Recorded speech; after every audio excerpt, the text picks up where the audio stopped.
Erano una coppia affiatata e erano appena anche tornati da una crociera. Io non abito qui, però ho vissuto qui per molti anni e li conoscevo, ecco, mi dispiace, però non so cosa sia successo davvero. È incredula la figlia del vicino di casa della coppia. Nella porzione di bifamiliare di via Tito Livio ad Abano Terme continuano le indagini dei carabinieri della compagnia di Abano Terme e del comando provinciale di Padova. È la tarda serata di ieri quando uno dei due figli della coppia chiede aiuto al 112. Non riusciva a contattare i genitori e per questo si era precipitato in via Tito Livio. Aveva trovato la mamma, pensionata 69enne, stesa sul letto priva di coscienza.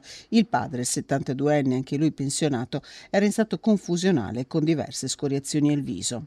Trasportati in ospedale ad Abano Terme, nella mattinata la donna si è aggravata e per questo è adesso ricoverata nel reparto di rianimazione dell'azienda ospedale Università di Padova con un quadro definito dai sanitari critico. Su quanto accaduto è stata immediatamente aperta un'inchiesta, la villetta è stata posta sotto sequestro e per tutto il giorno sono proseguiti i rilievi dei carabinieri.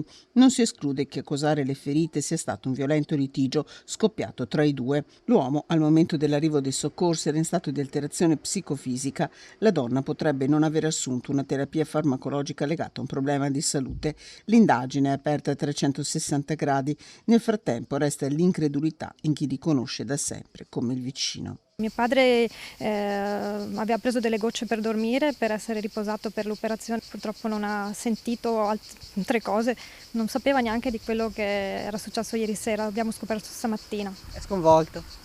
Abbastanza. Fondamentale sarà la testimonianza della coppia che sarà sentita appena possibile dagli inquirenti.